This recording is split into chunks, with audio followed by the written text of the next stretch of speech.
Hey guys, so in this video we're going to talk a little bit about optimization, specifically for UVs.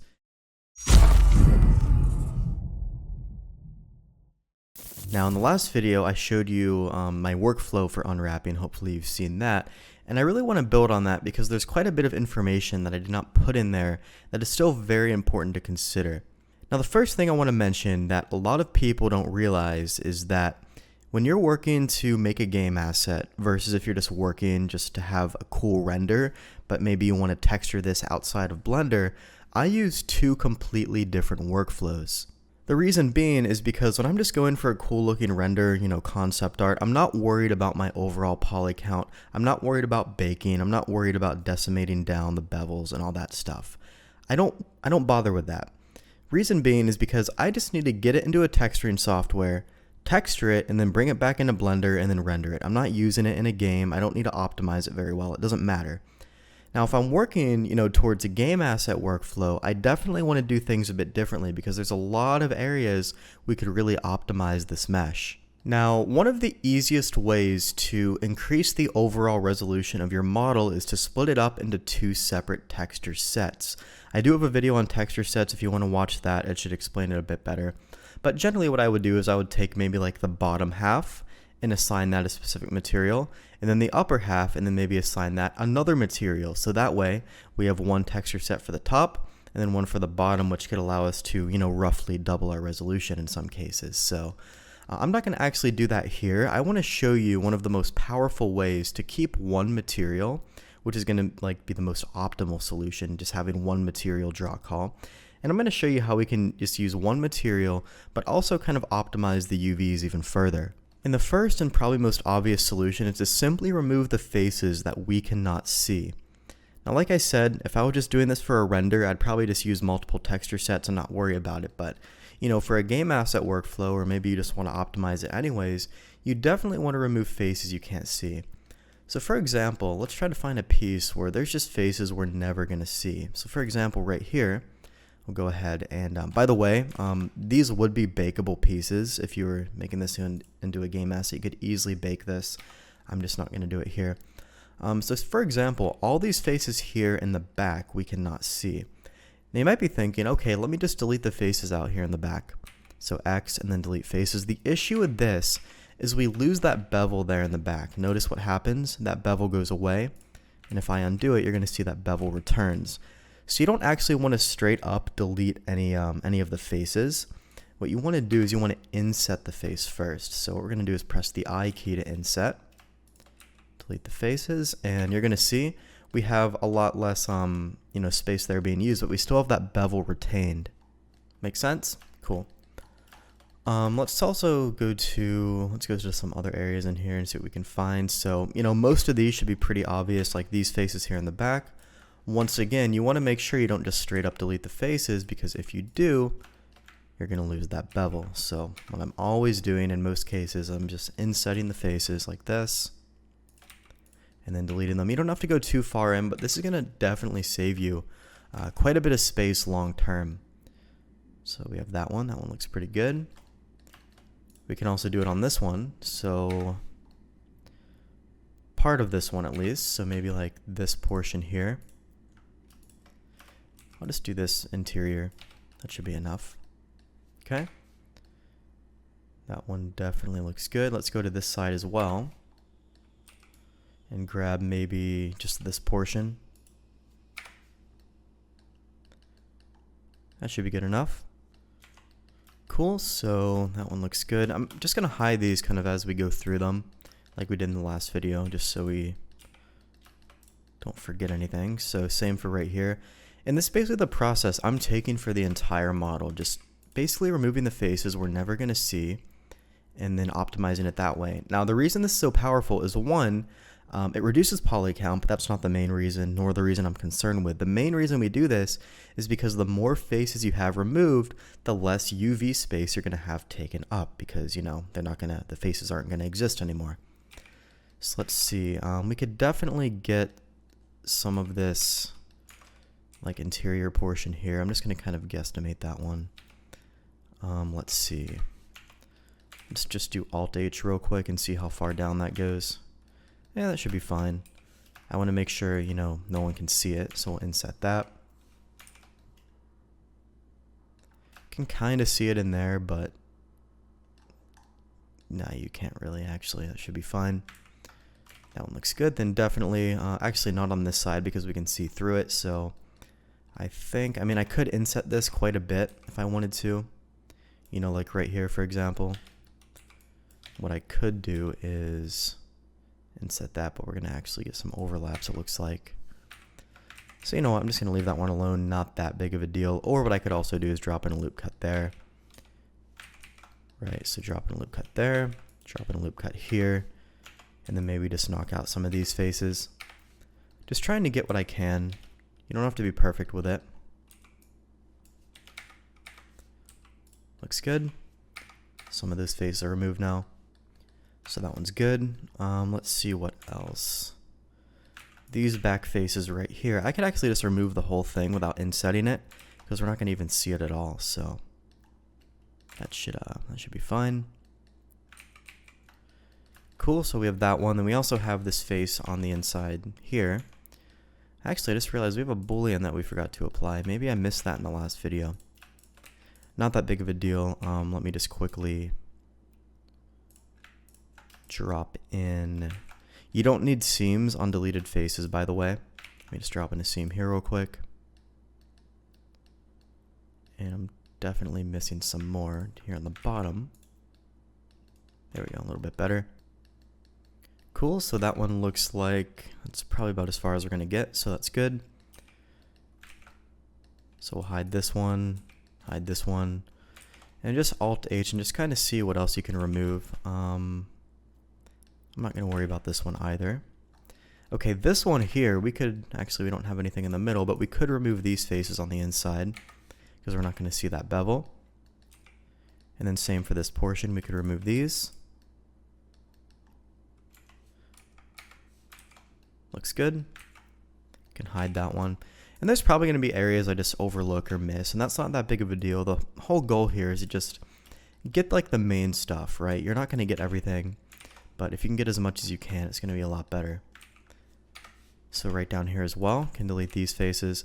You don't have to inset the faces if you can't see any of the face, but if you have like a bevel you can see, like right here, you definitely want to be careful with you know, deleting this portion, for example. You're going to want to maybe give that area a bit of a buffer for that bevel. Like that. And there we go, significantly less space being used. And same for right here, delete that. Looks good. Then we can hide this one. We can hide this one. This one we have a few areas we could take care of, like right here. And then also here on the bottom. Not that one. And then just do a quick inset. Hide to inset. Delete faces. There we go. Let me just have a little bit right here. This one I can inset. I know this seems like overkill, guys, but it's really not, because you're going to save, and I'm going to show you at the end of the video when we unwrap this, you're going to save a lot of space. Very, very powerful techniques, and also it's pretty useful for game assets, just for general optimization. This one right here should be pretty easy to deal with. What I'm going to do is just press the L key on these seams, and let's see. I'm going to have to inset that because we can see the bevel on the inside. We'll just do a small little inset here. Issue is you don't have much buffer right here to inset. You're going to see when I try to do that. Actually, in that case, it's okay. We just can't go too far. Looks good. So that was a big face we were able to remove. I definitely like that. Okay, all these right here, obviously we can just remove the bottom face on this one. We're never going to see that, right? So we can remove that. And then this one right here, we have quite a chunk we can just remove completely. I could technically like cut that half out, but I might have to reseam it, which isn't a big deal. The first thing I'll do is remove the bottom face, like that.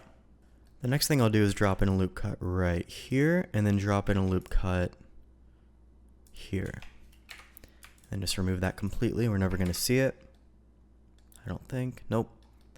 So that one's good. Then for the back part, what we could do is we could just box select all that stuff and delete that because we can't see it. Looks good. And I think that's about as far as we're going to get on that one, so that one's good. Go ahead and hide it. And you're just going to see, like, look at how much space we removed here. Probably like half, which is really powerful. Let's do Alt-H and then this one here. I guess we have a mirror. Let's go ahead and remove that face. There we go. Looks good. Can hide it. And these right here are already completely optimized, except maybe like down here, these faces that we can't see. We can kind of see them, but I could always, drop in a loop cut there and just go a bit overkill with it and remove that. And then right here, I could remove this face.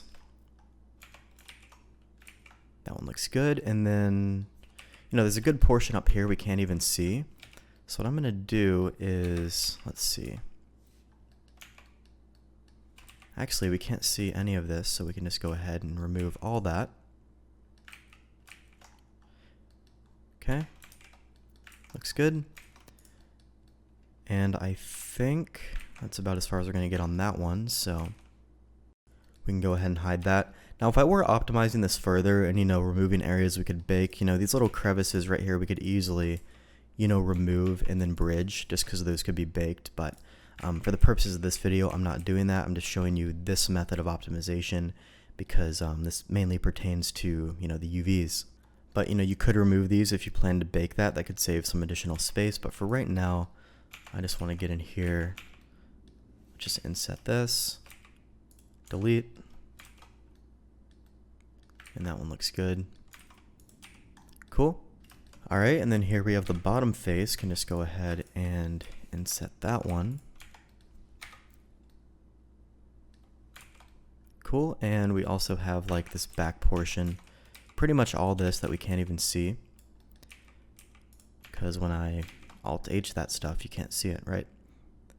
So that one's good. Can hide that, and we're almost done here actually, so this top face, all we have to do is inset it, and that's why I'm, going in and out of the Alt-H mode, unhiding and then re-hiding, so I can actually see what's covered, right? So let's go back to this piece, and some of these areas are covered right here, so what I'm going to do is just take them. Let's inset that, because we still have the bevel. Can inset that and remove that. And then we could, do the same thing here. Inset this and then delete. And then same for right here. Inset and then delete. And then here we have inset and then delete, right? And actually one more. We're saving a lot of space on this one, which is really nice. Can delete that. And also, I forgot about this bottom portion as well. You have all these guys. So just do a quick inset there and then delete. It's just easier to go into wireframe mode for all these because, we can see everything a bit better. Just be careful what you're selecting. It's very easy to select the wrong things. And I'm not too sure what this is right here, this little loop. I think we have to keep it though. And then we have this one. Inset and then delete. And then inset and then delete. Cool, one more. I know this portion's kind of boring, but I want to show you the whole process. Yep, it looks good. Now I kind of want to see what those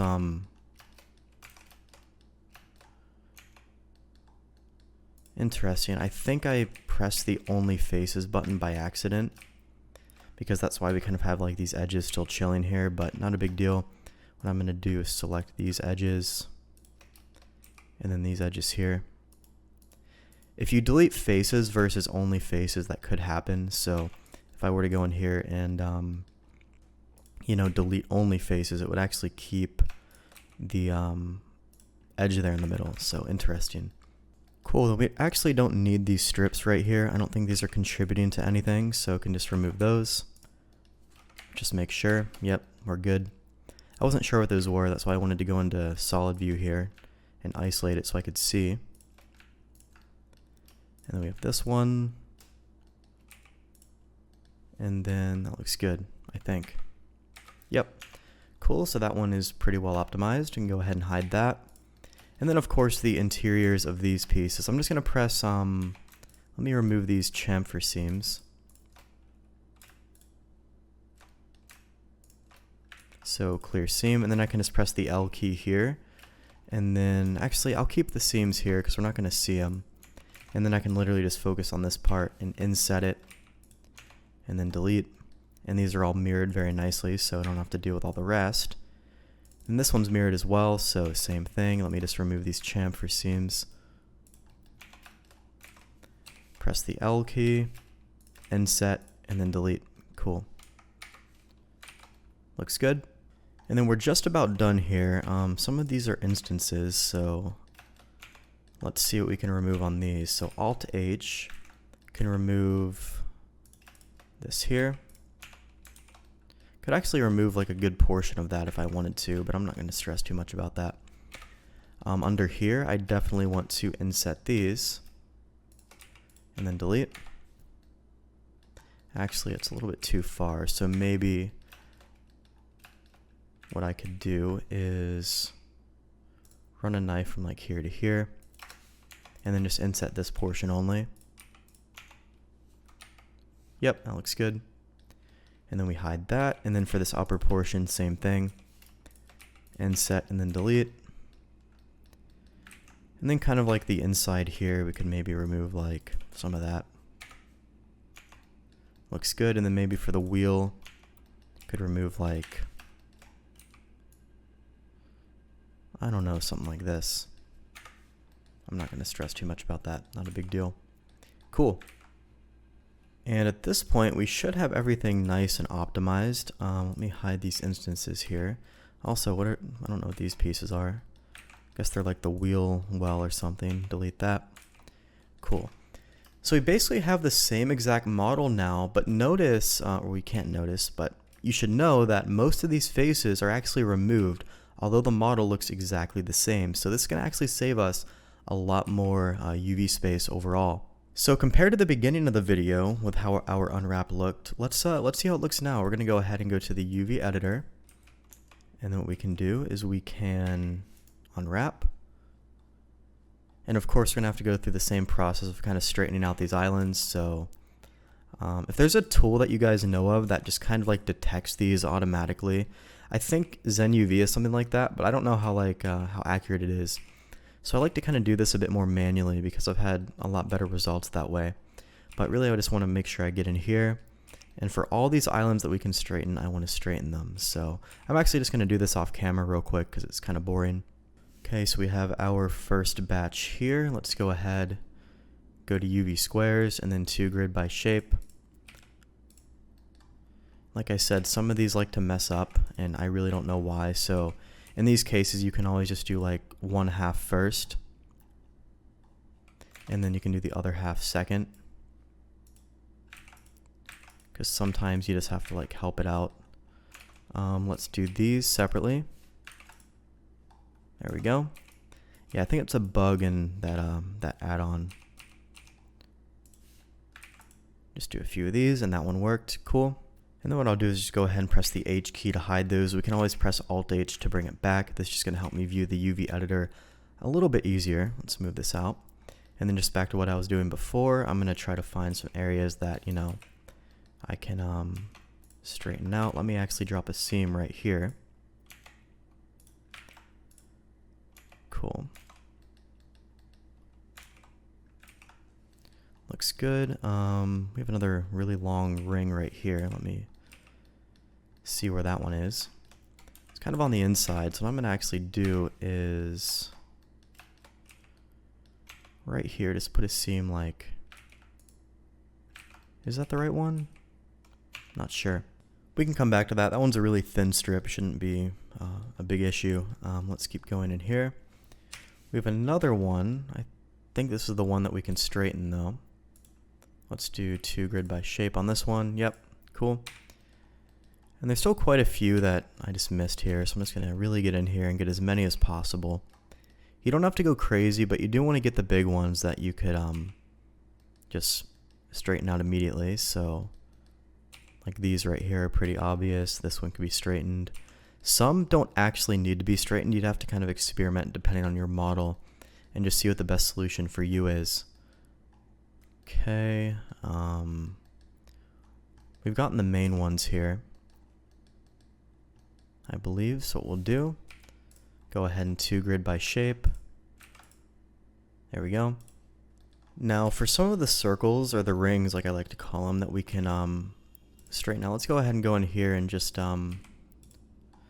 see. We can do that one as well. Some of these circles might need seams, but I don't think so. These have some n-gons there, not going to mess with those. These should all be able to be straightened out though, except for maybe that one. Looks good. Can hide those. So yeah, a lot of these circles we could actually straighten out, so I'm going to try to knock those out as well. And just really save as much space as possible. Now they have to be rings. I said circle, but they actually need to be a ring. Otherwise it's not going to look very good. Or it won't work at all, rather. Then we'll straighten these out, and I think that should be a good enough result. We can Alt-H everything. And all of this should pack nicely. So we're just going to hop into Packmaster, normalize islands, heuristic 10 seconds, and then just hit it with the pack. We're going to get a really clean result here.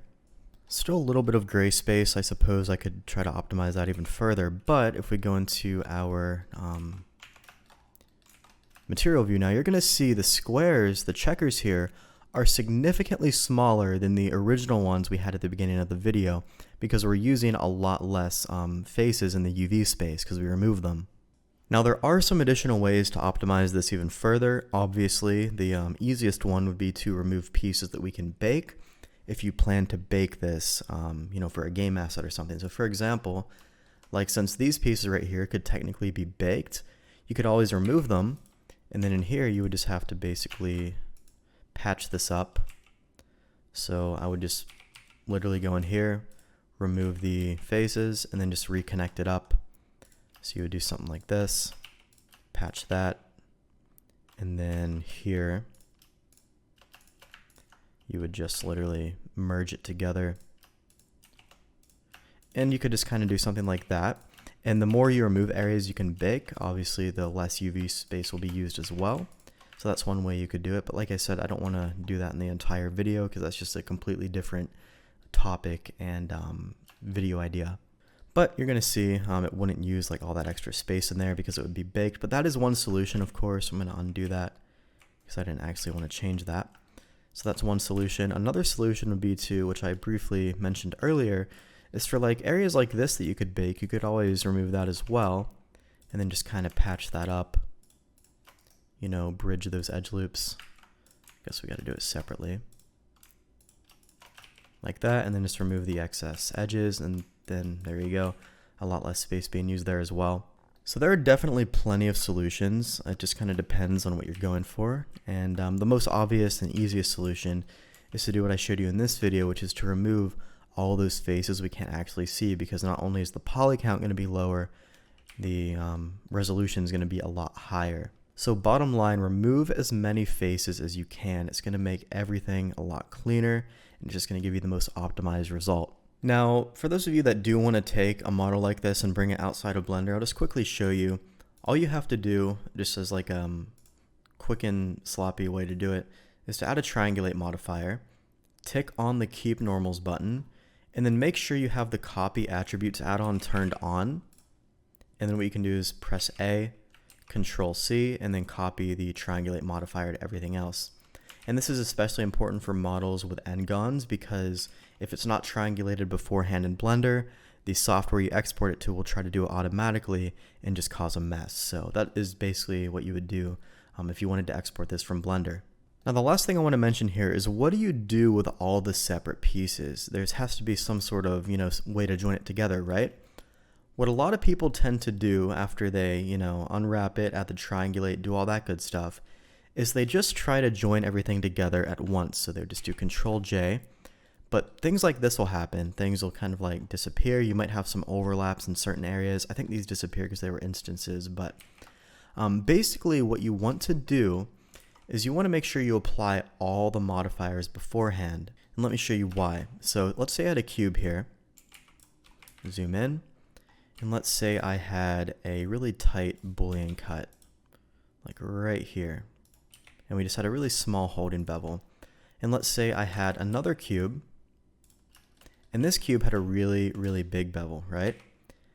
Now if I try to join this as the active object to this one, you're going to see, actually this one to this one rather, with this one being the active object, if I Control J it, and let me also apply the Boolean, what's going to happen is that bevel size is going to get overridden and cause overlaps.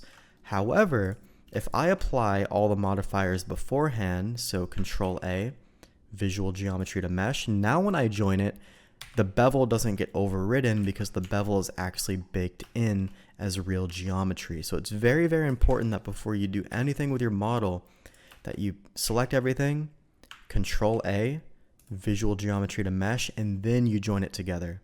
Then none of the bevels are going to get overridden and you're not going to have a mess. Now obviously when I join this one together, the instances kind of like get removed, so that's why that happened. But you're going to see everything's joined together with no issues, and we just have one single mesh here. So I just wanted to make this video to really give you guys an idea of how you can just optimize your mesh even further, how you can get cleaner unwraps, and just remove the unnecessary geometry, especially if you wanted to, take this as a game asset approach. This is a very, very powerful solution. Now I know this stuff can be kind of overwhelming and sometimes a bit confusing, so make sure you pick up our free UV unwrapping PDF on our website. There's a link in the top of the description, and it should kind of show you all the different techniques and solutions that we use personally when we're unwrapping our models. It's a reference guide that I used for quite a while. It's very powerful, but once you kind of understand the techniques, then you shouldn't really need it. But if you do need some sort of reference, pick that thing up. It's very, very valuable. Link in the description. So I hope this video provided you with some insight, some value, and just gave you some different ideas for UV unwrapping approaches and how you could optimize your models even further. So there's a ton of techniques. I certainly didn't discuss every single one, but these are the most important workflows in my opinion. Now before I go, I'd like to ask you guys a quick question. What is your biggest struggle with UV unwrapping? Maybe it's something else that I haven't covered, or maybe it's some of the stuff I have covered. Let me know in the comments. I'd really love to know, so that way if there's like a common issue, I can address it in a new video. So let me know, what is your biggest struggle with UV unwrapping? So that's it for today's video. Thanks so much for watching, and I'll see you in the next one.